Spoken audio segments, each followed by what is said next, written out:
Amén. Gloria sea al Señor. Una preciosa canción que nos hace recordar que la única razón por la que estamos aquí y la única razón por la cual nos reunimos y nos alegramos y nos podemos gozar, aún en medio de estas circunstancias difíciles, es por Cristo Jesús.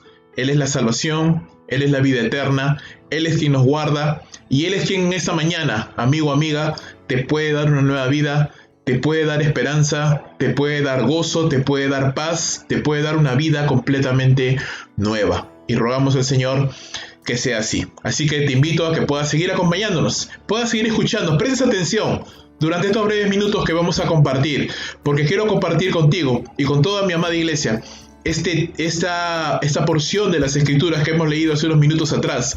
Y esto en el marco de una nueva serie de enseñanzas. Considero, Dios ha puesto en mi corazón poder meditar con la iglesia y acerca de sermones que han cambiado nuestras vidas. Y déjame que te explico de qué se trata esto. Vamos a examinar a lo largo de los siguientes domingos, si el Señor lo permite, sermones predicados en las Escrituras por los apóstoles, por el mismo Señor Jesucristo, sermones que cambiaron vidas, sermones que cuando fueron predicados en su momento fueron utilizados poderosamente por Dios. Y rogamos al Señor que en esta oportunidad que vamos a tomar esos sermones, vamos a estudiarlos, vamos a profundizar en su mensaje. Roguemos al Señor que también en esta mañana, este sermón que vamos a estudiar en esta mañana, pues también pueda cambiar nuestras vidas, pueda tocar nuestro corazón. Te cuento una historia y lo voy a leer de labios de la misma persona que lo vivió. Presta atención. El 6 de enero de 1850, cuando tenía 15 años, un joven se levantó para ir a su iglesia, pero debido a una tormenta de nieve que había, no pudo llegar a su iglesia. En vez de esto, se refugió en una antigua capilla metodista, otra iglesia. Y en ese lugar, él empezó a escuchar la palabra. Curiosamente, ese día, el pastor de esa iglesia no había ido a predicar, no pudo ir a predicar por la tormenta de nieve. Así que uno de los hermanos se levantó para poder predicar. Era un hermano humilde, era un hermano que no tenía mayor conocimiento de las Sagradas Escrituras. Y este hermano se levantó del púlpito y empezó a predicar. Predicó sobre Isaías 45:22, que dice: mirad a mí y sed salvos todos los términos de la tierra, porque yo soy Dios y no hay más. Eso fue lo único que él leyó y empezó a hablar acerca de esto. Y dice que este predicador, este hombre, dirigiéndose hacia el joven, lo miró a los ojos y le dijo: joven, pareces miserable y siempre serás miserable en la vida y miserable en la muerte si no obedeces este texto. Pero si lo obedeces ahora, en este preciso instante serás salvo. Este joven, cuando escuchó esto, se dio cuenta que era miserable y en ese momento creyó que solo Dios podía salvarlo. El predicador, viendo su necesidad, le respondió: joven, mira a Cristo Jesús, míralo, míralo, míralo, no tienes otra cosa que hacer, solamente míralo y vive, porque esa es la promesa de la Escritura. El joven comentó luego: Así como la serpiente de bronce fue levantada y la gente miraba y era sanada, así fue conmigo. En ese instante yo miré a Cristo y fui salvo. Lo que acabo de contarte, querido hermano, es un relato resumido de la conversión de Charles Haddon Spurgeon, que se convirtió a Cristo cuando tenía 15 años, que a los 16 años ya se encontraba pastoreando una iglesia, y que a los 19 años ya se encontraba predicando en el tabernáculo de Londres. Este hombre llegó a ser conocido como el príncipe de los predicadores. Predicaba varios sermones a la semana, caminaba y cabalgaba cientos de kilómetros cada día para poder ir a predicar a todas las iglesias donde lo invitaban. Escribió muchos libros, entrenó a muchísimos pastores. Este hombre es uno de los autores y escritores cristianos más prolíficos que existen hasta el día de hoy. Y fue transformado por un sermón.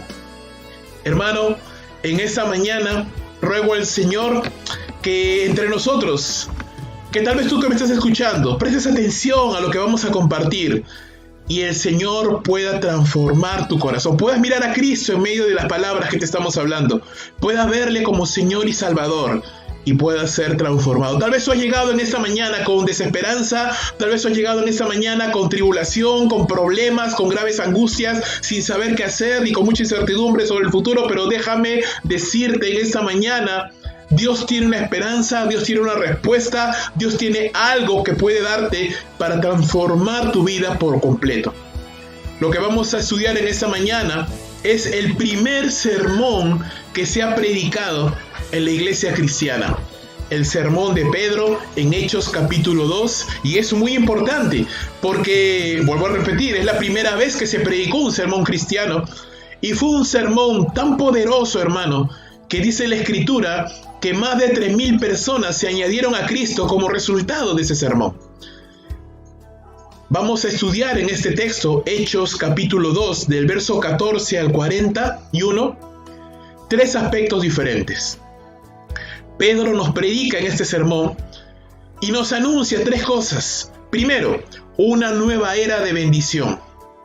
Segundo, el primer punto va desde el verso 14 hasta el verso 21, una nueva era de bendición.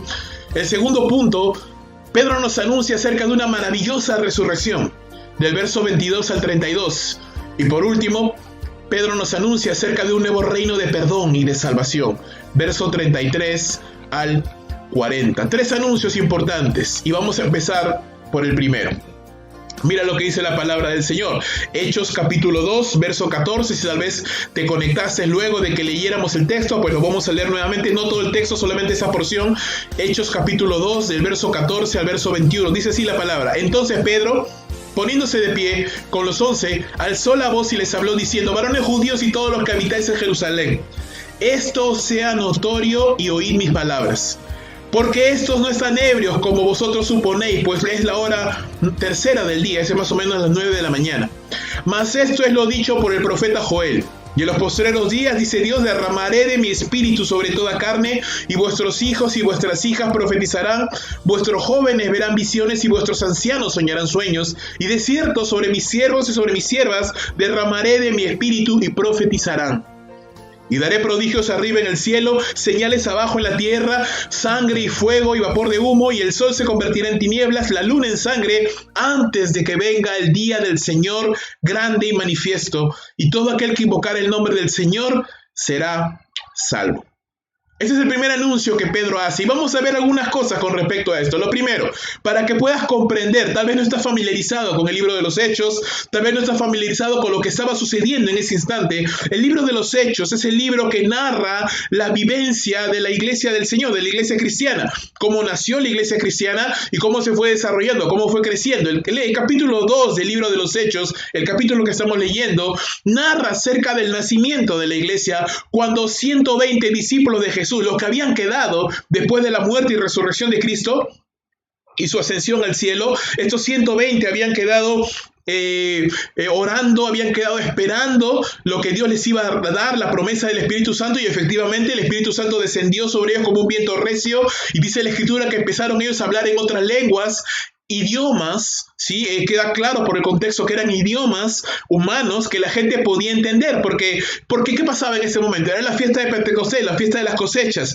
Mucha gente venía a Jerusalén, prosélitos, tanto judíos como gentiles que se habían convertido al judaísmo, venían a Jerusalén a visitar y a pasar las fiestas en ese lugar, así que había gente de muchas naciones allí y obviamente de muchos idiomas, y los discípulos empezaron a hablar en otras lenguas, a alabar y a glorificar a Dios en otros idiomas, y la gente que estaba ahí, muchos les entendían y estaban atónitos, decían: ¿qué pasa? Porque les oímos hablar en nuestras propias lenguas, alabar a Dios.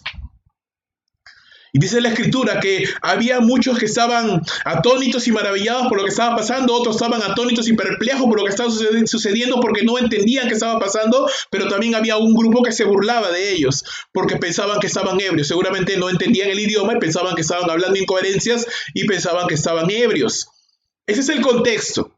Ahora, dentro de estos 120 hay 11 hombres, que eran los 11 discípulos del Señor, los 11 apóstoles. Recuerda que Judas ya había muerto, así que quedan los 11, y de los 11 Pedro se pone en pie. Pedro se levanta junto con los 12, pero él toma la palabra como el representante de todo este grupo, y ese hombre, hermanos, es completamente diferente al hombre que vemos capítulos antes, ahí en los evangelios, un hombre cobarde más bien, un hombre que al ver la presión y al ver la dificultad, lo que hace es maldecir y negar a su Señor y esconderse. ¿Qué pasó con Pedro? Ahora es otro hombre. Ese se levanta con poder, se levanta con valor, se levanta con denuedo a predicar y con una voz de trueno predica la palabra del Señor. ¿Y qué pasó entre este Pedro temeroso? ¿Qué pasó con este Pedro que incluso negó a su Señor? A este Pedro que se levanta valiente, lleno del poder del Espíritu Santo. Justamente eso, el Espíritu Santo estaba ahora en su vida y lo estaba potenciando, estaba transformando su vida para que sea este hombre lleno de valor, lleno de denuedo. Y hermanos, es una de las cosas que el Espíritu Santo hace en nuestras vidas. Va transformándonos, va cambiando nuestro ser. Y ese hombre realmente había experimentado una relación con el Señor Jesús. Había caminado con Jesús, sí, se había equivocado. Sí, había pecado contra el Señor, le había fallado varias veces. Se había equivocado, lo había negado, pero había caminado con Jesús. El Señor le había perdonado, él se había vuelto a levantar, seguía caminando, tenía una relación personal, cercana con el Señor. Versos más adelante vas a ver que los fariseos, al ver a Pedro y a Juan, dice, les reconocían que eran personas del vulgo, que decir que no tenían muchos estudios, pero también les reconocían que ellos caminaban, habían caminado con Jesús, porque ellos tenían una relación cercana con Dios. Así que este hombre fue poderosamente utilizado por Dios. ¿Por qué? Porque era un hombre que había sido transformado por Dios, que tenía un caminar con el Señor. Y qué importante es, y aquí reflexionamos un poco, qué importante es, hermanos, no solamente un buen sermón, pero qué importante es que el hombre que predique ese sermón sea un hombre que camine con Dios, sea un hombre que está siendo transformado por Dios, que está siendo confrontado con su pecado, que está caminando con Dios, no un hombre cobarde, no un hombre temeroso, no un hombre que todavía no se decide de corazón a seguir a Cristo, sino con un hombre que ya ha tomado la decisión de no volver atrás, que está siendo transformado, tocado por el Espíritu de Dios. Y eso es importantísimo, porque tan importante como es el mensaje, también es el mensajero. Porque si el mensajero tiene una vida contrariamente opuesta a lo que se está predicando en su mensaje, es en vano. Es en vano. Ahora nos centramos en el mensaje. Hemos visto el contexto, el nacimiento de la iglesia, hemos visto el mensajero, Pedro, un hombre que fue transformado por Dios, que estaba siendo transformado por Dios. Ahora vamos a ver el mensaje, lo que Pedro ahora está compartiendo, lo que Pedro está hablando, lo que le está mostrando. Lo que vamos a notar, hermanos, es que este sermón que estamos leyendo, Hechos capítulo 2, del 14 al 41, no es todo el sermón de Pedro. Ojo, es un resumen del sermón. Lucas escribió no todo el sermón, Lucas escribió un resumen del sermón. ¿Y sabes por qué te digo esto y por qué lo entiendo? Porque el verso 40 de este capítulo, ¿qué dice?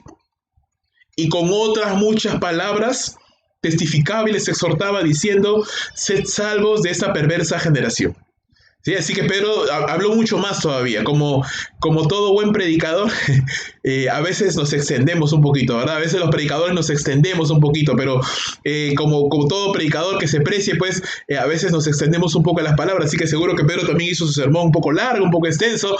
Lucas resumió esto. Lucas nos muestra solamente el resumen del sermón, el resumen nada más de ese sermón, lo que obviamente el Espíritu Santo le inspiró. Ahora, ¿qué aprendemos con respecto a este sermón? En primer lugar, estaba dirigido a una audiencia judía, en primer lugar, ¿sí? Sea judíos de sangre o prosélitos, ¿no? Hombres que se habían convertido al judaísmo. ¿Por qué digo esto? Porque Pedro cita 3 referencias a textos del Antiguo Testamento, Salmos y el libro también de Joel.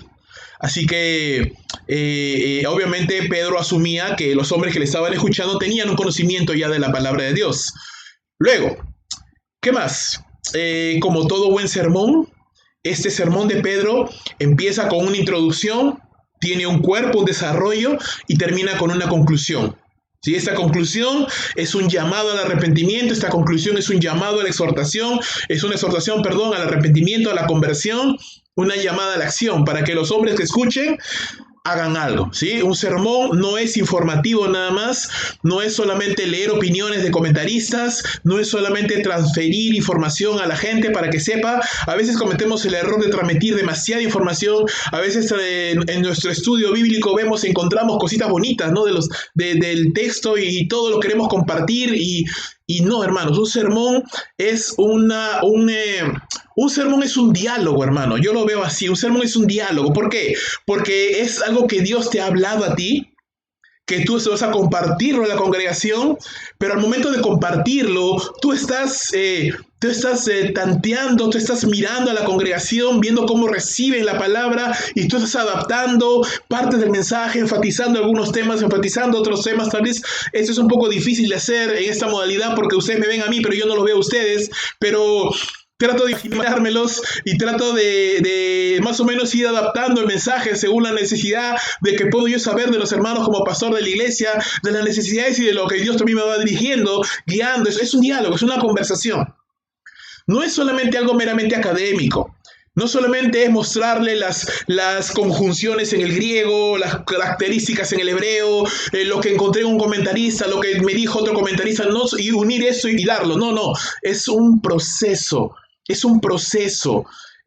Cuando tú preparas pan o un queque, tú no solamente mezclas la harina, la levadura, la sal, el azúcar, los demás implementos, lo mezclas y ya, y se lo entregas al que lo va a comer. No, eso tiene que mezclarse, tiene que incorporarse y volverse una sola cosa, de tal manera que cuando ya tienes la masa, ya no sabes cuánto de eso es mantequilla, cuánto de eso es harina, cuánto de eso es azúcar, cuánto de eso es sal, porque todo está incorporado en una sola cosa. Y aún eso pasa por un proceso de fermentación, de leudado y un proceso de horneo. Entonces esto es algo que se va construyendo. Un sermón es así. Lo que vemos en este sermón es que Pedro empieza llamando la atención de la gente, porque recuerda, había gente que estaba atónita, maravillada y algunos se burlaban. Así que eso era un escándalo. Así que, ¿qué sucede? Pedro, ¿qué hace? Empieza primero llamando la atención de la gente y trayéndolas hacia donde él quiere que estén. Un punto en común.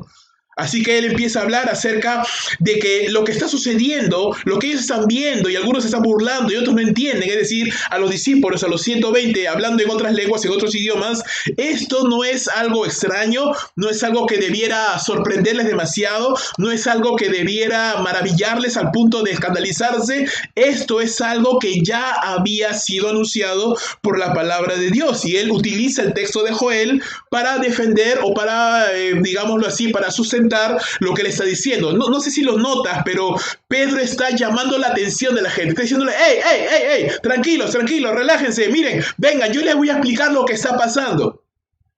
Así que Pedro empieza, y esa es una buena introducción al sermón, cuando traemos la atención de las personas hacia lo que nosotros en este instante vamos a compartir. Y Pedro está haciendo eso en su sermón, está llamando la atención y les dice, esto que está sucediendo no es sino que es el cumplimiento de lo que Dios había anunciado siglos atrás a través del profeta Joel. Una nueva era está empezando. Una nueva era está iniciando, una nueva era de bendición, una era de gracia marcada, señalada por el nacimiento de la iglesia de Jesucristo. El nacimiento de la iglesia marca el inicio de una nueva era de la gracia, de una nueva era de bendición, donde ahora el evangelio es predicado a todas las naciones, donde ahora cualquier persona de cualquier tribu, lengua, nación, condición social, condición económica, sin importar su trasfondo ni su pasado, cualquier persona puede escuchar el evangelio y puede ser salvo. Eso es lo que Pedro está diciendo. Y lee, o cita, mejor dicho, el libro de Joel. Y cita Joel capítulo 2, desde el verso 28 hasta la primera parte del verso 32, y dice así: y después de esto derramaré mi espíritu sobre toda carne, y profetizarán vuestros hijos y vuestras hijas, y vuestros ancianos soñarán sueños, y vuestros jóvenes verán visiones. Y también sobre los siervos y sobre las siervas derramaré de mi espíritu sobre aquellos días, y daré prodigios en el cielo y en la tierra, sangre, fuego, columna de humo. El sol se convertirá en tinieblas, la luna en sangre, antes que venga el día grande y espantoso de Jehová, y todo aquel que invocare el nombre de Jehová será salvo. En esta profecía hay cosas bien interesantes. Esta profecía, hermanos, tiene un triple alcance. Se le llama esto en estudios bíblicos un triple alcance. ¿Por qué? Porque Joel está hablando particularmente, puntualmente, a una situación muy crítica de la vida, de la historia del pueblo de Israel en ese momento. Israel estaba siendo agobiado por los enemigos y ya sabemos, la mayoría de las veces sucede por causa de la desobediencia de Israel. Así que, ¿qué hace Joel? Joel predica y si tú lees todo el libro de Joel, no es muy grande el libro, puedes leerlo rápidamente en un solo día.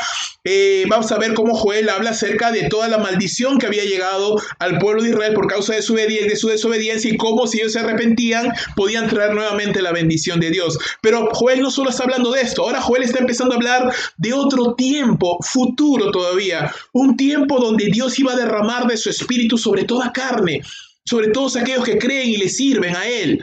Y obviamente ese momento no estaba sucediendo en ese instante, era un tiempo futuro. De ese tiempo es del cual está hablando Pedro. Ese momento futuro en el cual Dios iba a derramar su espíritu sobre toda carne, se está empezando a cumplir hoy, dice Pedro. Se está empezando a cumplir hoy. Y también Joel habla acerca de otro tiempo aún más futuro, donde habrán señales en el cielo, señales en la tierra, donde habrá conmoción incluso de los cielos, porque estará llegando el gran día del Señor, día grande y espantoso, dice. Obviamente ese es un tiempo aún futuro, ni siquiera es para nosotros, es un tiempo aún más futuro. Es el tiempo de la segunda venida de nuestro Señor Jesucristo, conocido en el Antiguo Testamento como el día de Jehová, conocido en el Nuevo Testamento como la segunda venida del Señor, el día el día del Señor, el día de Cristo, y ese tiempo aún está futuro. Ahora, ¿qué sucede entre ese día del Señor futuro y esta nueva era que está empezando? Dice, este es justamente lo que Pedro está diciendo. Esa es la nueva era que se ha inaugurado. Una era marcada por esto. Todo creyente, toda persona que cree en Jesús, Dios va a derramar su espíritu sobre esa persona y todo aquel que invocar el nombre de Jehová será salvo. Es una nueva era definitivamente, una nueva era de bendición, una nueva era de gracia, de oportunidades. Ahora, hombre de toda tribu, lengua y nación y todos los que pongan su esperanza en el Hijo de Dios como Señor y Salvador de ese mundo, dice, el Padre les perdonará sus pecados, les dará la vida eterna, derramará su espíritu sobre esa persona y serán salvos. Y serán salvos. Es algo que Jesús también había prometido. Juan capítulo 14, versos 15 al 17 dice, si me amáis, guardad mis mandamientos, y yo rogaré al Padre y os dará otro consolador, para que esté con vosotros para siempre, el Espíritu de verdad, al cual el mundo no le puede recibir, porque no le ve ni le conoce. Pero vosotros le conocéis porque mora con vosotros y estará en vosotros, ¿sí? Esa es la promesa de Jesús a sus discípulos que en ese momento se estaba cumpliendo. Entonces, recapitulando, Pedro empieza llamando la atención del pueblo, ¿sí? Los discípulos estaban hablando en otras lenguas, en otros idiomas que la gente podía entender. De pronto Pedro se levanta para predicar el evangelio a esta gente que no conoce al Señor, que confían en la ley, que confían en el cumplimiento ritualista de la ley y esperaban que en eso iban a encontrar su salvación. Así que Pedro tiene que predicar porque esto no es el camino de salvación. La ley jamás fue dada por Dios para salvar. La ley fue dada por Dios para darnos a conocer, uno, la voluntad de Dios y para darnos a conocer, dos, que somos pecadores y que necesitamos un Salvador. Pero se levanta con un sentido de urgencia, con valor, con poder del Espíritu Santo y empieza a predicar, pero no puede empezar a predicar aún porque la gente está distraída, la gente está atónita, está convulsa, está burlándose. Él tiene que traer la atención de la gente hacia lo que él va a decir. Así que les dice, varones israelitas, dejen de maravillarse, estos no están borrachos, recién son las 9 de la mañana, por favor. Pero lo que están viendo ustedes es el cumplimiento de lo que Joel había dicho. Es el nacimiento de una nueva era de la gracia, donde ya no tenemos que confiar en las obras de la ley, donde ya no tenemos que obedecer cada punto de la ley para poder ser salvos, porque dice la Escritura, el que ofendiera un punto de la ley se hace culpable de todo.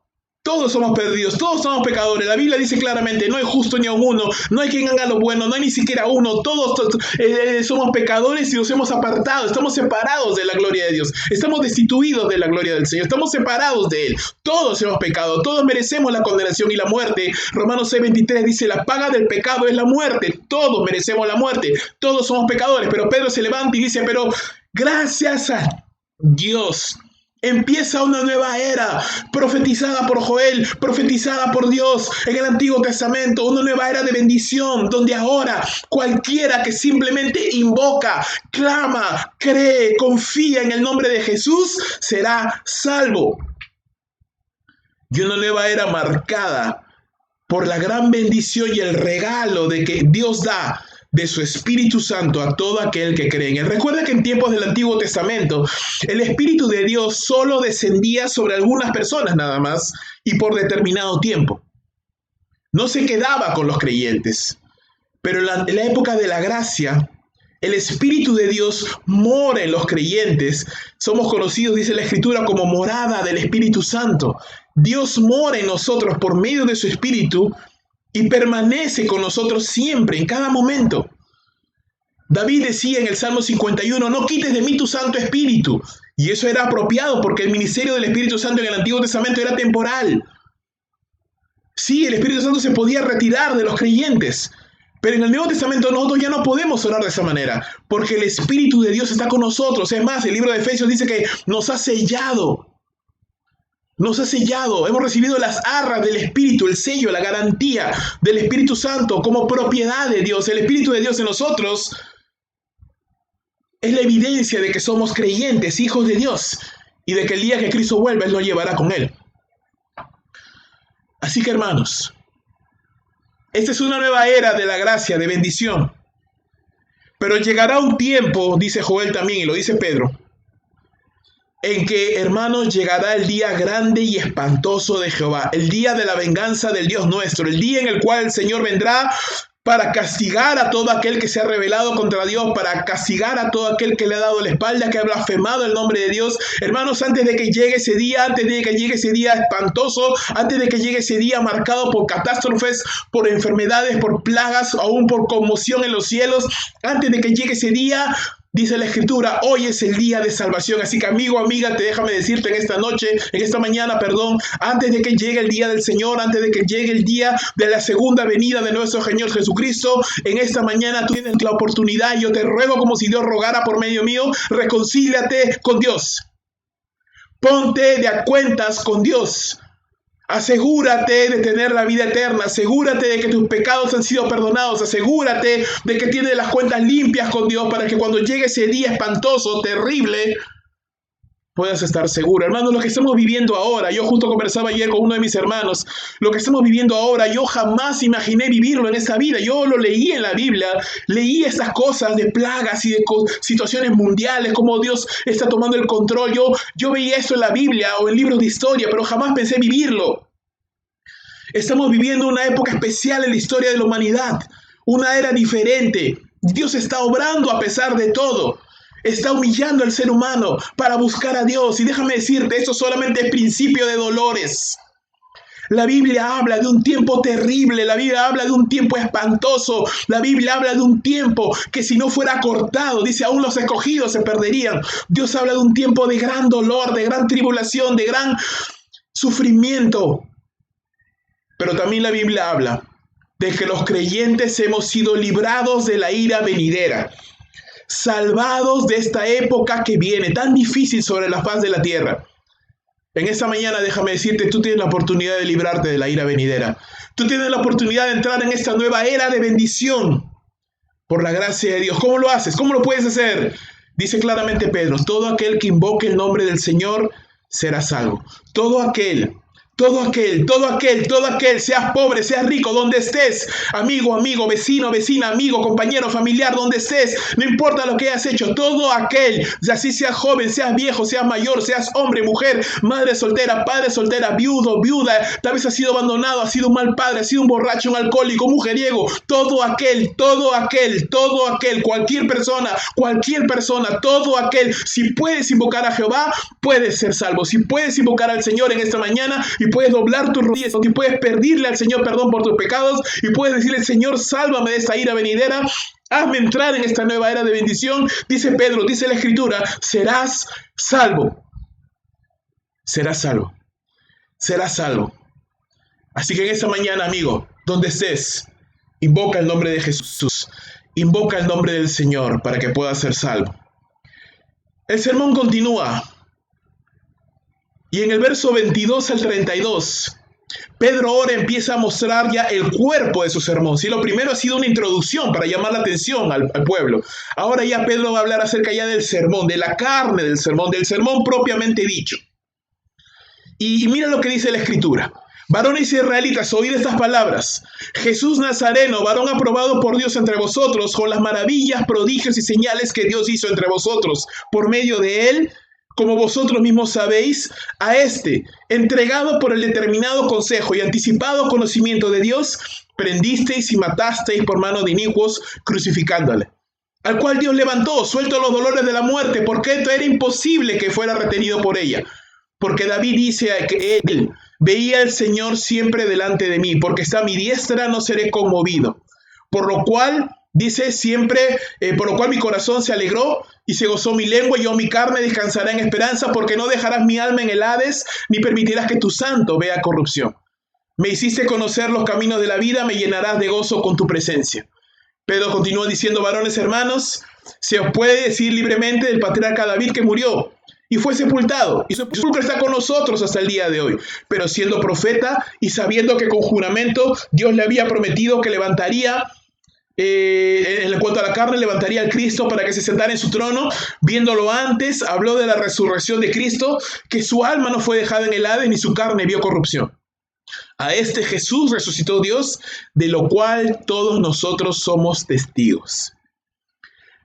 Pedro entonces en pie continúa hablándonos que esta nueva era de bendición, que se caracteriza por el derramamiento universal, ¿no?, del Espíritu Santo, así como se caracteriza por la salvación por medio de la fe al invocar el nombre de nuestro Señor Jesucristo, está también marcada por la vida, muerte y resurrección del Señor Jesucristo.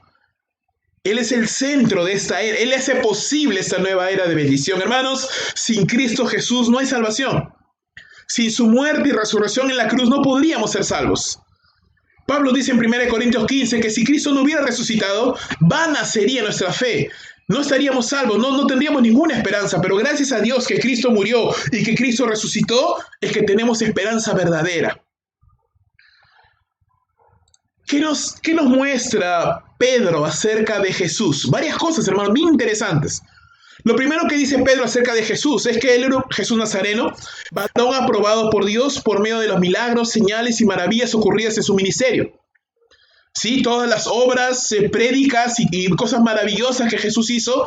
Y recuerda que Juan dice en el último capítulo de su libro, que Jesús hizo tantas cosas y enseñó tantas cosas que no cabrían en el mundo los libros que hablan acerca de ello.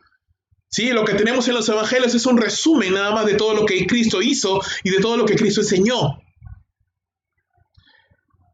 Ellos mismos, la gente que estaba allí, Pedro dice, ustedes mismos saben, ustedes mismos lo han visto, ustedes vieron las obras y las enseñanzas de Cristo Jesús. Cristo no hizo nada ocultas, ellos han podido ver, ellos podían ver lo que estaba sucediendo, lo que estaba hablando. Ellos no podían ignorar el poderoso testimonio de la vida de Cristo Jesús. Recuerda que el Evangelio, por ejemplo, Juan 7:46, ¿qué dice? Jamás hombre alguno ha hablado como este hombre, decían. Mateo 8:27, otros discípulos dicen, ¿qué hombre es este que aún los vientos y el mar le obedecen? La gente estaba maravillada, asombrada del testimonio, de la vida, del poder, de la enseñanza de Cristo Jesús. Era un hombre utilizado por Dios. ¿Qué más nos dice Pedro con respecto a Jesús? Nos dice que Jesús fue entregado a la muerte a manos de inicuos, a manos de pecadores, en una cruz, como el peor de los criminales, sin haber cometido pecado alguno, hermano. El inocente pagó por los culpables. Mira, 1 Pedro 2:21 dice que Cristo padeció por nosotros, dejándonos ejemplo para que sigamos sus pisadas, el cual no hizo maldad, no hizo pecado, no se halló engaño en su boca. Cuando le maldecían, dice, no respondía con maldición. Cuando padecía, no amenazaba, sino encomendaba su causa al que juzga con justicia. Cristo era el inocente, él fue crucificado como culpable, pero él era el inocente. Él era el único hombre en la tierra que no cometió pecado, perfecto, santo, inmaculado. Sin embargo, a pesar de eso, el santo, el inocente, dice, fue entregado a la muerte por manos de pecadores. Qué interesante, ¿no? Los que debían morir eran los pecadores. Pero, amigos, pecadores están matando al inocente. ¡Qué injusticia! Eso es verdadera injusticia.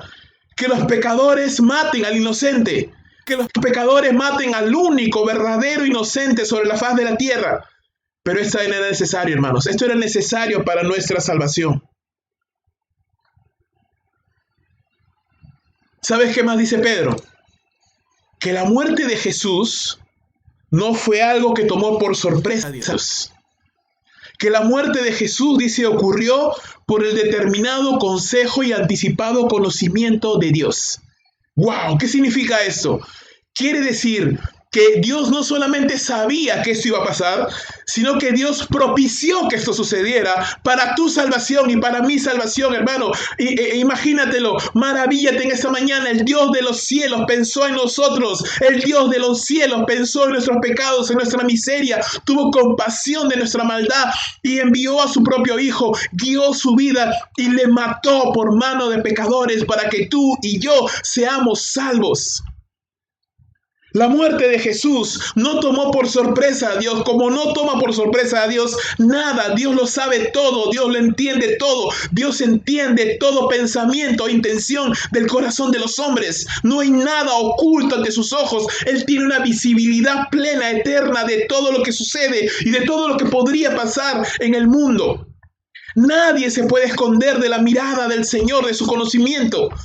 Y Dios sabía que esto iba a suceder. Dios sabía. Es más, dice la Escritura que Jesús es el Cordero de Dios inmolado desde antes de la fundación del mundo.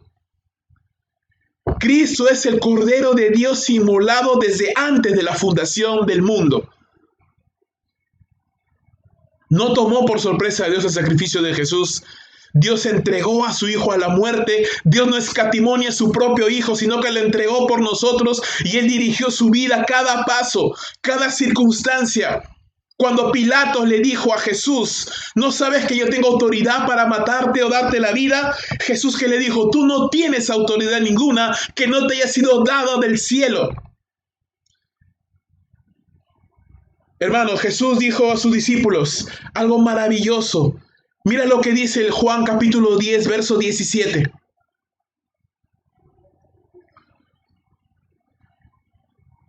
Dice, por esto me ama el Padre, porque yo pongo mi vida para volverla a tomar. Nadie me la quita, sino que yo de mí mismo la pongo. Tengo poder para ponerla y tengo poder para volverla a tomar. Este mandamiento recibí de mi Padre. Dice, wow, aleluya, gloria al Señor. ¿Qué dice entonces? Que los hombres no le quitaron la vida a Jesús. Los judíos no mataron a Jesús. Los romanos no fueron quienes mataron al Señor. Sí, claro, lo mataron. Fueron los instrumentos humanos para hacerlo. Pero Cristo mismo entregó su vida. Nadie se la quitó, nadie se la arrebató. Él la entregó. Y esa era la voluntad del Padre, era el mandamiento que recibió de su Padre, que entregara su vida por ti, que entregara su vida por mí. Y este Jesús inocente, y este Jesús santo, este Jesús perfecto, que vivió una vida perfecta y que entregó su vida, no se quedó en la tumba, dice Pedro. Él resucitó, Él se levantó de la muerte, porque dice, es imposible que la muerte pueda retener a Dios. Dios no tiene límites, hermanos. Dios no tiene límite en su poder. Él es el Todopoderoso. Él es el Todopoderoso. Él es el Shaddai, el todo suficiente, el omnipotente, el que todo lo puede, el que todo lo sabe, Él está en todos los lugares. Nadie lo puede retener, ni la muerte, nada lo puede detener. Cristo se levantó de los muertos, hermanos. Y para sustentar esto, Pedro dice, hermanos, esto es algo que ya había sido anunciado en las Sagradas Escrituras siglos antes. Él está tomando, hermanos, y esto es una característica maravillosa de un buen sermón. Él está tomando los textos y los está armonizando, enlazando Antiguo Testamento con Nuevo Testamento, enlazando doctrina con práctica, enlazando teología con vivencia, enlazando, dándole forma, mezclando la harina, ¿verdad?, con los ingredientes, mezclando y dándole forma para que la gente pueda entender, para que pueda comprender. Y Pedro cita el Salmo 16, verso 8 al 11. ¿Y qué dice el Salmo 16? Dice lo siguiente: a Jehová he puesto siempre delante de mí, porque está a mi diestra, no seré conmovido. Se alegró por tanto mi corazón, dice, se gozó mi alma, mi carne también reposará confiadamente, porque no dejarás mi alma en el Seol, ni permitirás que tu santo vea corrupción. Me mostrarás la senda de la vida, en tu presencia y plenitud de gozo, delicias a tu diestra para siempre. Ahora, Pedro, guiado por la sabiduría del Señor, hermano, recuerda que Pedro no preparó este sermón. Pedro no fue como un pastor que tuvo toda la semana para estudiar, para orar, para leer, para investigarse, ¿verdad? Y poder preparar un sermón. No, Pedro ni siquiera sabía que iba a predicar. Él simplemente se paró y habló. Por supuesto, no estamos diciendo que una buena predicación es improvisada, estamos diciendo que era un sermón completamente dependiente y lleno del Espíritu de Dios. Era el Espíritu Santo quien estaba guiando a ese hombre para hablar, para predicar, como también el Espíritu Santo, y debemos de procurar siempre que sea el Espíritu de Dios guiándonos para predicar, guiándonos, no solamente, vuelvo a repetir, es transmisión de información, no solamente es compartir información académica, sino es transferir y ser guiados por el Espíritu de Dios para poder ser buenos voceros del Señor. Ahora, ¿qué hace Pedro? Dice Pedro, ese salmo, si bien es cierto, lo escribió David, y parte del salmo se refiere a David mismo, hay una parte, justo la que él acaba de mencionar. Esa parte, David no se puede estar refiriendo a sí mismo, dice Pedro. ¿Por qué? Y él le dice a la gente que lo oía, ustedes mismos saben, ustedes pueden ir y buscar el sepulcro de David, ahí está. ¿Qué significa? David murió. David murió, como todos los demás seres humanos murieron. Su sepulcro está entre nosotros. Se puede decir brevemente, dice el patriarca David, que murió, y ahí está su sepulcro. Pero David era profeta, dice Pedro. Y David escribió no de sí mismo, David escribió acerca de aquel que se levantaría después de él, aquel que Dios prometió, porque Dios le prometió a David en 2 de Samuel 7, no tengo el tiempo para entrar allí, pero puedes leerlo en casa. 2 de Samuel capítulo 7, desde el verso 12 al 16, el Señor le promete a David que de su descendencia él levantaría uno que se sentaría sobre su trono, y su trono sería eterno para siempre. Dios le dice, yo no le voy a quitar mi misericordia como se la quité a Saúl. Ese descendiente que voy a levantar de ti será el rey eternamente y para siempre. Está hablando del Mesías, está hablando de Jesús, del ungido del Señor, del descendiente de David. Y David está escribiendo de él, dice Pedro. Pedro dice, David está escribiendo del Mesías, de aquel que no conocería corrupción, de aquel que sería levantado de la muerte, de aquel que resucitaría, de aquel que vencería el pecado, que vencería la muerte, que vencería la condenación, de aquel que sería el sacrificio por nuestros pecados. Y hermanos, la resurrección de Cristo es el culmen, la culminación de la obra de salvación de Dios. Es la evidencia de que Dios aceptó el sacrificio de Cristo por nuestros pecados. Es la evidencia de que Dios aceptó ese sacrificio. Dios levantó de la muerte a su Hijo para mostrar que Cristo es el Señor, que Cristo es el Mesías, que Cristo es el Salvador de todos los hombres. Pedro termina diciendo, a este Jesús resucitó Dios. Entonces, por implicación lógica, Jesús es el Mesías del cual hablaba David. Jesús es el ungido de Dios. Jesús es el descendiente de David. Jesús es ese hombre del cual David siglos atrás habló. No sé si lo ves, pero Pedro está diciéndole, lo que ustedes están viendo no es algo accidental, no es algo circunstancial, es algo que ya había sido anunciado por Dios en su palabra siglos antes, y Dios está cumpliendo su palabra. Esto que ustedes ven a la gente hablar en lengua es el inicio de una nueva era. Esto que ustedes ven a Cristo resucitado es porque Él es el ungido de Dios, el Mesías de Dios prometido, el Rey de Israel. A este Jesús resucitó Dios, de lo cual todos nosotros, los discípulos y todos los apóstoles, somos testigos. Esta es la esencia del evangelismo, hermanos. Ellos eran testigos oculares. Ellos habían comido y bebido con el Señor, lo habían visto ser crucificado, lo habían visto morir, lo habían visto a lo lejos, pero lo habían visto exclamar sus últimas palabras, consumado es, y entregar el Espíritu, pero lo habían visto también resucitado. Lo habían visto glorioso, lo habían visto lleno de poder, lo habían visto con la mano, los huecos ahí en sus manos y en sus pies, decirles, aquí yo mismo soy, he resucitado, lo vieron allí en el monte de Galilea, lo vieron ascender a los cielos, lo vieron ser recibido en el cielo, lo vieron a los ángeles que dijeron, hermano, varones de Galilea, ¿por qué miran arriba a este mismo Jesús que lo han visto partir? Ese mismo Jesús volverá. Ellos mismos habían estado orando, ellos mismos habían recibido el poder del Espíritu Santo y ahora se levantaban para predicar. La nueva era de la iglesia había nacido, la nueva era de bendición había nacido, hermanos. El tiempo en el cual ahora, desde ese entonces hasta ahora, todos los cristianos tenemos que proclamar, Cristo vive. Cristo murió por los pecados de los hombres, pero Cristo resucitó de entre los muertos. Cristo vive y Cristo viene por segunda vez. ¿Cuántos pueden decir amén, hermanos? Cristo viene por segunda vez. Cristo vuelve por segunda vez y ya no vendrá en debilidad, dice la Escritura, vendrá en gloria, vendrá en poder, vendrá como el Rey de Reyes y el Señor de Señores. A este Jesús, Él es el Rey de todos los reyes, Él es el Señor de todos los señores. Una nueva era, hermanos, una nueva era de bendición. Y Pedro termina diciendo su tercer anuncio. Su primer anuncio, ¿cuál era? Una nueva era de bendición marcada por la gracia de Dios. Segundo punto, segundo anuncio, que una maravillosa resurrección. Cristo, el ungido de Dios, murió, pero resucitó de entre los muertos. Y ahora, tercer punto, el anuncio de un nuevo reino de perdón y de salvación. Verso 33 al 40, la Escritura dice de la siguiente manera, y Pedro ya está culminando su sermón, y dice, así que, exaltado por la diestra de Dios y habiendo recibido del Padre la promesa del Espíritu Santo, ha derramado esto que vosotros veis y oís. Porque David no subió a los cielos, pero él mismo dice, dijo el Señor a mi Señor, siéntate a mi diestra hasta que ponga a tus enemigos por estrado de tus pies. Sepa pues certísimamente toda la casa de Israel que a este Jesús, a quien vosotros crucificasteis, Dios le ha hecho Señor y Cristo. Qué poderosa culminación, hermanos. Esta es la parte de la aplicación. Esta es la parte de un buen sermón donde después de haber introducido el tema y de haberlo desarrollado, ahora te lleva a la acción. Te lleva, ok, ¿qué tengo que hacer? Ahora, ¿qué hago? Y esta es la parte de la confrontación. Esta es la parte donde la persona se puede dar cuenta qué he hecho y qué necesito hacer.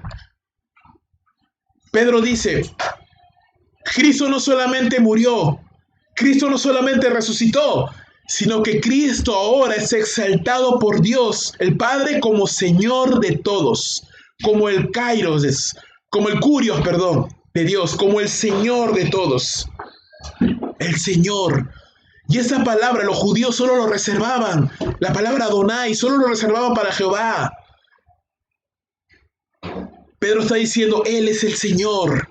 Él es el Señor exaltado. Él ha sido entronizado como rey. No fue David quien fue levantado como rey de esa manera. Sí, David fue un rey terrenal, pero Cristo es el Rey eterno, es el Rey de los siglos. Él se ha sentado a la diestra del Padre, dice, y Él ahora ha enviado la promesa del Padre, el Espíritu de Dios, marcando el inicio de la iglesia. Él cumplió lo que prometió, hermanos. Él cumplió, Él dijo, resucitaré, y resucitó. Él dijo, subiré a los cielos, y ascendió a los cielos. Él dijo, enviaré el Consolador, lo envió. Él dijo, regresaré. Hermano, va a regresar. Él cumple lo que promete, Él cumple lo que promete, Él cumple lo que promete. Él es el Rey de gloria, Él es el Rey de verdad. Así que, hermanos, esa gente que estaba allí estaba presenciando un momento histórico. Estaba presenciando el nacimiento de la iglesia. Estaban presenciando el inicio de la nueva era de la gracia y de la bendición. Estaban presenciando el primer sermón de todo el cristianismo. Estaban presenciando la primera vez que se estaban proclamando las buenas noticias del perdón y del arrepentimiento que Dios ofrece al hombre perdido. Era un momento histórico. Era un momento histórico en la vida. Y para sustentar su sermón, ¿qué hace Pedro? Pedro cita el Salmo 110, que es también conocido como un salmo mesiánico. Y este Salmo 110, en el verso 1, dice, Jehová dijo a mi Señor, siéntate a mi diestra hasta que pongas tus enemigos por estrado de tus pies. Y este es uno de los textos que es más del Antiguo Testamento, que es más utilizado en el Nuevo Testamento. Se utiliza en muchos lugares. No te los voy a mencionar todos, no es el objetivo de este sermón. Pero uno de los lugares donde se utiliza esto es en Hebreos capítulo 1, versículo 8. Cuando el escritor de Hebreos nos quiere mostrar la supremacía de Jesús sobre todas las cosas. Dice, más del Hijo dice, tu trono, oh Dios, por el siglo del siglo. Cetro de equidad es el cetro de tu reino. Has amado la justicia y aborrecido la maldad, por lo cual te ungió Dios, el Dios tuyo, con óleo de alegría más que a tus compañeros. Y tú, oh Señor, en el principio fundaste la tierra, y los cielos son obra de tus manos. Ellos perecerán, mas tú permaneces. Ellos envejecerán como una vestidura, como con un vestido los envolverás y serán mudados. pero tú eres el mismo y tus años no acabarán. Porque ¿a cuál de los ángeles dijo Dios jamás, siéntate a mi diestra hasta que pongas tus enemigos por estrado de tus pies? A ninguno, ¿verdad? Solamente al Hijo de Dios. Y Pedro dice, ven, David no puede estar hablando de sí mismo. David está hablando del Mesías de Dios, porque David no subió a los cielos. David no se sentó a la diestra de Dios. Nadie se ha sentado a la diestra de Dios. Ni el Papa, ni los santos, ni Alá, ni Mahoma, ni Buda. Nadie. Ese lugar está reservado para Jesucristo, el Hijo unigénito de Dios. La diestra de Dios, el lugar de poder, el lugar de autoridad, está puesto y está reservado para el Santo Hijo de Dios, el Rey de Dios. Él no solamente es el Mesías resucitado entonces, Él es el Rey. Y mira lo que dice ahora Jesús, Pedro. Ese Jesús que vivió una vida perfecta, este Jesús que murió como un pecador sin ser pecador, este Jesús que fue resucitado por Dios, porque la muerte no lo puede retener porque Él es Dios. Este Jesús que fue exaltado a un nombre que es sobre todo nombre, el nombre de Señor y de Rey de Reyes. A ese Jesús fue a quien ustedes crucificaron y mataron. Hermanos, esto tiene que haber chocado como un golpe en la cabeza a cada persona. Porque ¿qué nos está diciendo? Esa es la confrontación del Evangelio. ¿Qué nos está diciendo? Seguramente muchas de esas personas que estaban allí ni siquiera estaban en el momento de la crucifixión. Ellos no martillaron los clavos en sus manos. Ellos no subieron la cruz. Pero sí, con su pecado, con su desobediencia, con su indiferencia, ellos eran parte de la humanidad que rechazó a Cristo Jesús. Como en esta mañana, hermanos. Tal vez tú no has vivido, definitivamente tú no has vivido en esa época. Tal vez tú no has estado allí, no viste físicamente, no viste ocularmente a Cristo crucificado. Pero tu indiferencia, la dureza de tu corazón, querido amigo y amiga, las veces que te han hablado de Cristo Jesús y te has negado, te has burlado, las veces que tú has pecado abiertamente contra Dios sabiendo las cosas que no debes hacer, las haces. Tú eres parte de la humanidad que hemos crucificado al Hijo de Dios. Tú eres parte de esa humanidad que le hemos dado la espalda a Cristo. Tú eres parte de esa humanidad que hemos rechazado al Hijo de Dios, que hemos escupido, que hemos puesto los clavos, la corona de clavos en su cabeza, que hemos clavado, que hemos afrentado, que hemos ofendido al Hijo Santo de Dios. Tú y yo hemos ofendido al Hijo de Dios, le hemos rechazado, le hemos vituperado, hemos blasfemado contra Él con nuestros pecados, con nuestra desobediencia. ¿Cuántas veces has negado al Señor? ¿Cuántas veces cuando se te ha compartido el Evangelio, tú has dicho, no, mañana, otro día? ¿Cuántas veces has recibido un folleto y lo has arrugado y lo has botado sin leerlo siquiera? Sin embargo, Dios te da la vida cada día y no te lleva aún.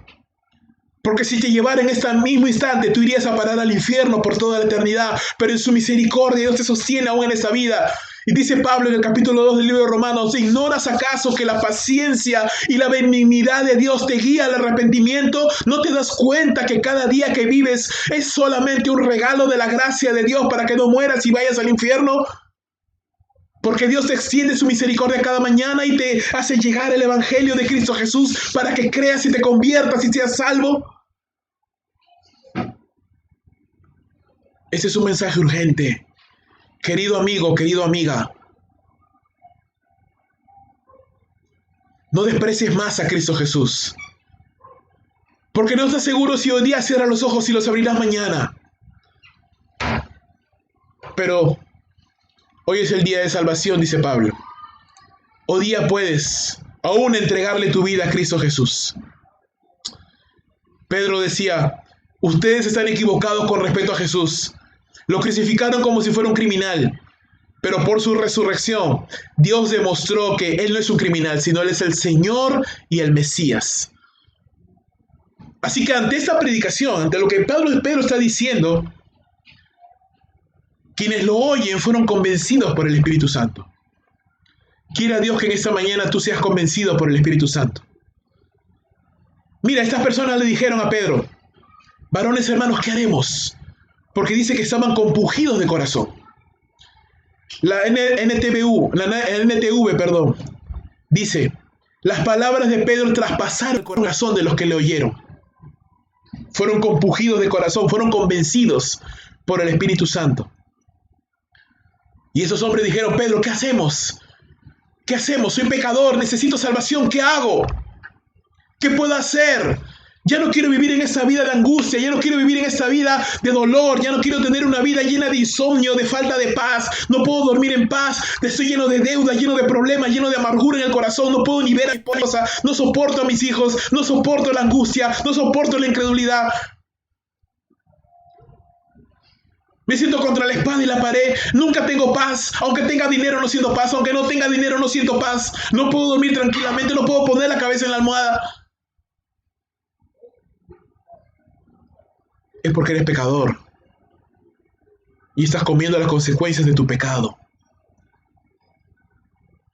Pero en esta mañana hay una palabra de esperanza para ti, como lo hubo para estas personas. Pedro les dijo, ok, ustedes se han burlado de Dios, ustedes han crucificado al Hijo de Dios, ustedes le han matado, ustedes han despreciado a Cristo, pero ¿sabes qué? Él no les ha despreciado a ustedes. Ustedes rechazaron a Dios, pero Él no les ha rechazado a ustedes. Ustedes le han dado la espalda a Dios, pero Dios no le ha dado la espalda a la humanidad. Ustedes le han rechazado, ustedes se han burlado de Él, pero Dios no se burla de ustedes. Él extiende su mano de arrepentimiento. Él extiende su mano de gracia. Recuerda, estamos en la era de la gracia, de las nuevas oportunidades, de las segundas, terceras, cuartas oportunidades. Yo no sé, querido amigo, yo no sé, amigo, amiga, cuál sea tu vivencia, cómo has llegado a esta oportunidad. Pero sí te puedo decir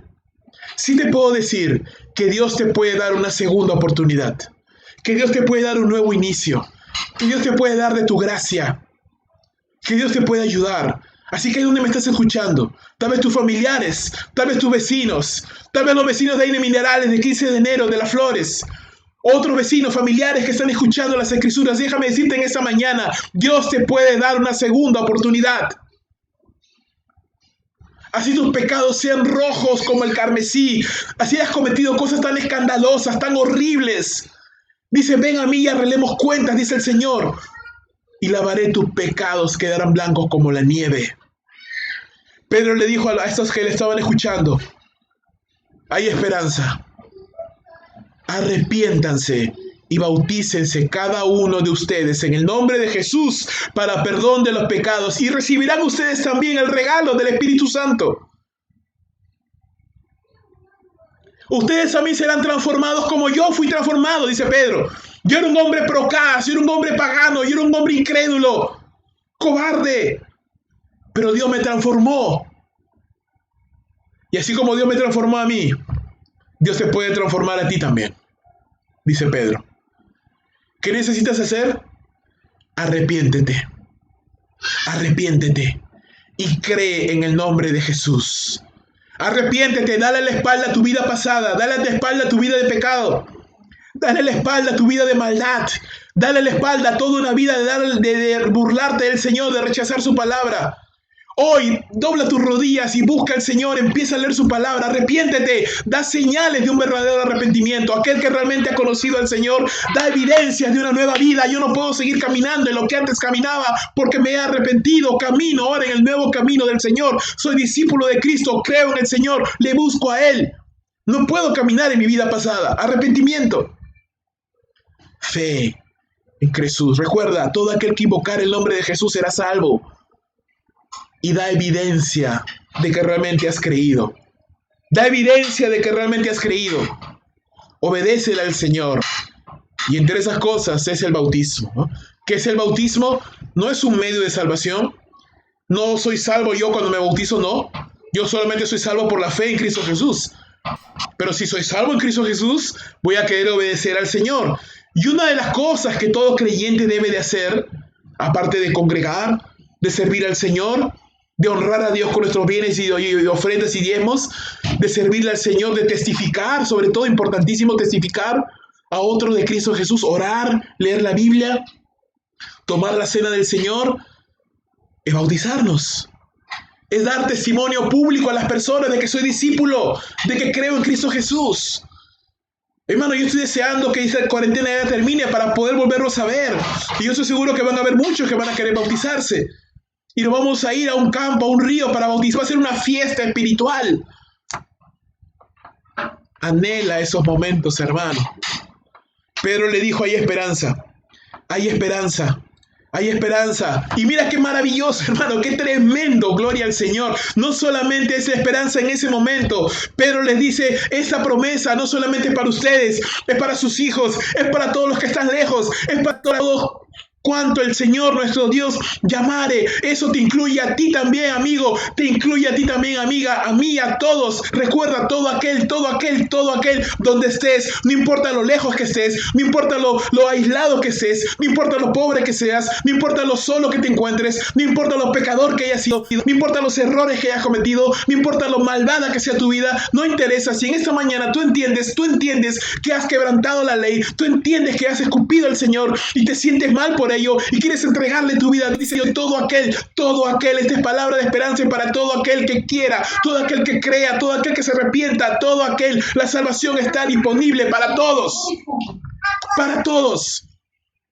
para ti, para tus hijos, tus nietos, tu familia, tu descendiente, los que están lejos, los que están cerca, para hombres de toda tribu, lengua y nación. La promesa del evangelio, las buenas nuevas de salvación son para todos, son gratuitas, no cuestan nada, son gratis porque Cristo ya pagó todo. Hermano, Dios utilizó poderosamente a Pedro por este sermón. Dios utilizó poderosamente a Pedro. Y dice la Escritura que por consecuencia de este sermón se añadieron como 3,000 personas. Gloria a Cristo. 3,000 personas pasaron de muerte a vida. Sí, a veces decimos, no, yo no pienso en cantidad, pienso en calidad. Sí, seguramente que sí, no nos enfatizamos tanto en los números, ¿sabes? Pero también me pongo a pensar, son 3,000 personas que pasaron de muerte a vida. Son 3,000 personas que sus vidas cambiaron por medio de ese sermón. 3,000 padres que fueron restaurados, 3,000 matrimonios que fueron restaurados, 3,000 hijos que comenzaron a cambiar sus vidas, 3,000 personas que ya no fueron al infierno, fueron al cielo. Así que, hermanos, no usemos de una falsa humildad, por favor. No digamos, no, con que me escuche uno, con que me escuche dos. No, hermanos. Anhela hacer cosas grandes para tu Señor. Anhela a llevar mucha gente a Cristo. Anhela compartir a muchos. Sí, si Dios te bendice con 1 o 2 está bien, pero anhela más para el Señor. Anhela, hermano, deséalo. Desea que mucha gente entienda, escuche, cambie. ¿No deseas que tu país sea transformado? ¿No deseas que tus familiares se arrepientan? Tienes que desearlo, hermano, tienes que desearlo. No puedes decir, no, con que seamos 1 o 2, somos poquitos, la puerta angosta, el camino angosto. Hermano, sí, yo sé que es un camino angosto, pero por favor, 3,000 personas se añadieron, cambiaron sus vidas. ¿Y cuántas vidas no más se han transformado por medio de este sermón? El sermón de Pedro, hermanos, es un hermoso ejemplo de cómo la bendita palabra de Dios se debe de predicar.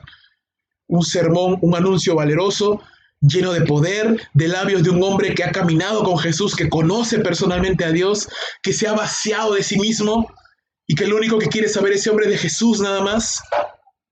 Que ya no tiene metas personales, que ya no tiene deseos personales, sino que está llenándose de Jesús. Un anuncio que llama la atención de nuestras mentes a una nueva era de bendición. Un mensaje cristocéntrico basado en la Biblia, claro, entendible, que no solamente es de conocimiento, pero que trae el conocimiento a la vida, lo aplica, nos llama a la acción, toca nuestros corazones. Este sermón termina diciendo que Pedro todavía seguía hablando más y le siguió exhortando a las personas con más palabras, testificándoles y persuadiéndoles para que sean salvos de esa perversa generación. Así que el predicador todavía seguía hablando, seguía persuadiendo a la gente. Y eso es parte de un sermón, hermanos. Recuerda, no solamente es leer algún manuscrito, algo que he armado y presentarlo, no, es transmitir tu corazón. Y se percibe, hermano, cuando yo predico y lo hago simplemente de una manera impersonal, fría, yo estoy distanciado de ello o me entrego a mí mismo en el sermón. Porque lo he vivido, porque lo he sufrido, porque lo he gozado, lo he saboreado. Lo estoy obedeciendo también yo. Estoy batallando con eso, pero lo comparto. Hermanos, vivimos en tiempos históricos, tiempos como nunca antes se han visto en la humanidad, por lo menos en los últimos tiempos. Tiempos donde la faz de la humanidad está cambiando. Estamos en parte de eso. Todavía no termina, hermanos, todavía no termina. Probablemente falten muchos meses más de estos cambios. Pero sabes, en el ambiente espiritual la cosa está moviéndose tremendamente. Dios está haciendo cosas. Dios está salvando muchísima gente. Mucha gente que se apartó del Señor está volviendo a los caminos. Mucha gente que se encontraba fría se está empezando a calentar nuevamente para Dios. Se está haciendo cada vez más notoria la diferencia entre los que son verdaderamente creyentes de los que no lo son.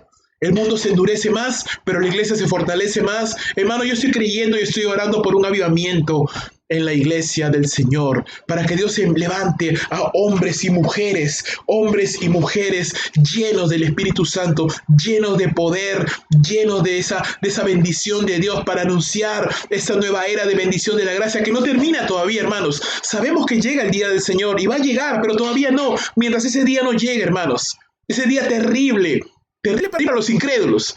Para nosotros será un tiempo de bendición porque nos vamos con Cristo al cielo. Pero para los incrédulos, el día del Señor va a ser un tiempo terrible. Dice la Escritura, el libro de Apocalipsis, que los incrédulos dirán: montes caigan sobre nosotros y cúbranos, escóndanos de la ira del Cordero. Terrible, hermanos, terrible tiempo espera a los que no conocen al Señor. Para nosotros es bendición, nos vamos con Cristo al cielo, a gozar la patria celestial, a cantarle, a alabarle por toda la eternidad, a servirle y caminar con Él siempre. Pero hermanos, mientras nos llegue ese día, tú y yo tenemos que trabajar, tenemos que levantarnos como Pedro a predicar el Evangelio, tenemos que levantarnos como Pedro y hacer todo lo que esté en nuestras manos, hermano, evangelizar, discipular, compartir, orar, interceder. Tienes que trabajar, hermano, te animo, por favor, te animo, hermano, trabaja para tu Señor, no te sientes solamente, trabaja, predica. Me gozo cuando me llaman hermanos de la iglesia y me dicen: pastor, estoy compartiendo como nunca antes, estoy ahora testificando, estoy discipulando. Yo digo: Padre Santo, gloria a ti, Señor, sigues utilizando, utilízalos más todavía. Pero hermano, te animo a ti que tal vez estás ahí en casa y dices: no, pero ¿qué voy a hacer? Déjame decirte una cosa, Pedro era así como nosotros. Pero Pedro dejó de ser así. Pedro empezó a caminar en valor, en denuedo. ¿Por qué? Porque Pedro estaba lleno del Espíritu Santo. Déjame decirte, considera eso. Tal vez necesitas ser lleno del Espíritu Santo. Porque estás caminando en temor, porque estás caminando en angustia, porque estás caminando ahí apagado. Hermano, ¿qué es eso? Levántate, levántate, ora al Señor, dile: sea Padre, lléname del Espíritu Santo, lléname de gozo, lléname de poder y utilízame. Y empieza a predicar, empieza a compartir, empieza a discipular. Hermano, la iglesia sigue creciendo, yo me gozo, me maravillo en esto. El Dios sigue proveyendo, la iglesia sigue creciendo, no se ha detenido la obra, está creciendo más todavía. Nuevos creyentes están llegando. ¿Y qué esperas, hermano? Discipúlalos, acércate, interésate, sirve a tu Señor. Sirve a tu Señor. Porque llega el día de Jehová grande y terrible. Día de venganza del Dios nuestro. Día de castigo para el incrédulo. Pero día de recompensas para el pueblo de Dios que le hemos servido y hemos obedecido.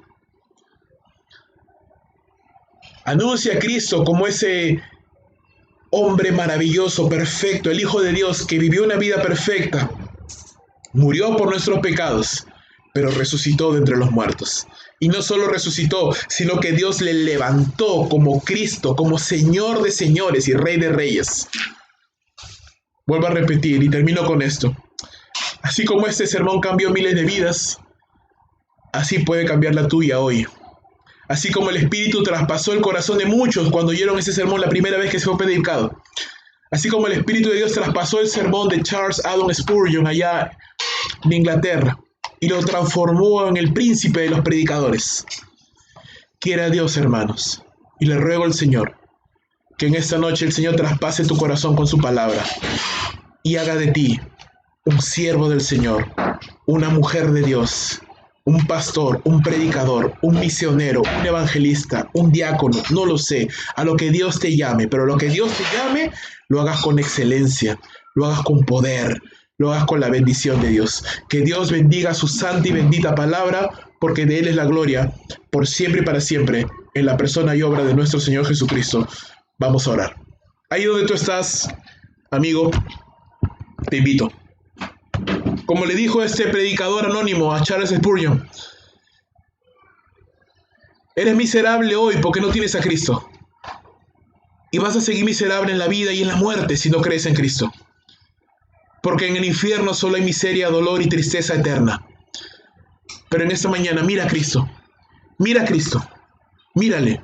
Mírale como el hombre perfecto que murió y que resucitó y que fue levantado a los cielos, como el Señor y señores y Rey de Reyes. Míralo. Míralo, cree en Él, confía en Él, arrepiéntete de tus pecados y búscale. Ahí donde tú estás. Vamos a orar. Puedes utilizar mis palabras para guiarte. Y pídele al Señor. Padre Santo, te doy gracias, Señor, por esta noche, por esta mañana. Te ruego, Señor, que me perdones. Soy consciente de mis pecados. Me doy cuenta de que yo he crucificado al Hijo de Dios con mis pecados, con mi maldad, con mi rechazo continuo y constante. Te pido, por favor, que me perdones. Yo en esta mañana quiero mirar a Cristo con ojos de la fe. Quiero verle como mi Señor y mi Salvador, como aquel que murió por mis pecados, pero que resucitó y que ahora fue levantado a la diestra del Padre como Señor y Salvador. Te pido que perdones mis pecados, que me limpies desde el fondo de mi corazón, Señor. Transfórmame en una nueva persona, como transformaste a Pedro. Transfórmame y utiliza mi vida a partir de hoy hasta el fin de mis días como un instrumento en tus manos, para que otros puedan conocer a ti, mis familiares, mis vecinos, y a todo aquel a quien llegue tu palabra. Te lo ruego. Creo con todo mi corazón que Cristo es el Señor. Creo con todo mi corazón que Dios le levantó de los muertos. Confieso con mis labios que Cristo es el Señor. Sálvame, Señor, te lo ruego, en el nombre de Cristo Jesús. Restáurame. Tal vez me he apartado de ti, Señor. Tal vez me he alejado de ti, Señor. Tal vez me he alejado de ti en mi vida. Perdóname. Hoy en esta mañana yo me reconcilio contigo. Yo me reconcilio contigo, Señor. Y a partir de hoy te voy a buscar y no pienso volver atrás. Nunca más en mi vida. Sino te voy a seguir desde hoy y para siempre. Ayúdame, Señor. Y a mis hermanos que están batallando cada día. Padre, yo ruego por ellos. Ruego por tu iglesia, Señor. Te suplico por mí y por la iglesia. Señor, límpianos cada día más de nuestros pecados. Llénanos, Señor, de tu Espíritu Santo y quebranta y quema toda inmundicia, Señor, de nuestro corazón. Limpia nuestros corazones, mentes, vidas, Señor, manos, pies. Y encamínanos, Señor, a la obra del Evangelio cada vez más. Sigue levantando una iglesia santa, fervorosa, gloriosa, gozosa, Señor, y poderosa en el Espíritu Santo. Que a pesar, Señor, de que estamos limitados físicamente y encerrados por causa de este virus, la iglesia siga avanzando, Señor. Provee, Padre mío, salvación, provee fortaleza, provee ánimo, Señor, provee gozo, provee, Señor, provisión económica, provee salud, provee fuerzas, ánimo, Señor, y oportunidades para que tu iglesia pueda predicar el Evangelio, pueda compartir, pueda discipular. Puede estar ocupada tu iglesia, Señor, en tus cosas, en tu negocio, llegando y llevando más personas a los pies de Cristo. Bendice a la iglesia, Señor. Bendice tu palabra. Y así como utilizaste a Pedro, Señor, poderosamente, utilices nuestras vidas, Señor, para llegar a muchas personas. Y muchos, Señor, muchos puedan cambiar sus vidas. Muchas familias sean restauradas, muchas familias, Señor, sean consoladas y salgan de la condenación del infierno a la paz y a la libertad que solamente tú puedes dar. Amado Padre, te doy gracias por tu santa y bendita palabra. Gracias por todos los amigos, hermanos que en esta noche, que en esta mañana, nos han escuchado. Que tu palabra traspase nuestros corazones, Señor. Que tu palabra, Dios bendito del cielo, quede en nuestra mente y en nuestros corazones, la pongamos en práctica. A ti te damos la gloria, Señor, en el santo nombre de Cristo Jesús. Amén y amén. Amén.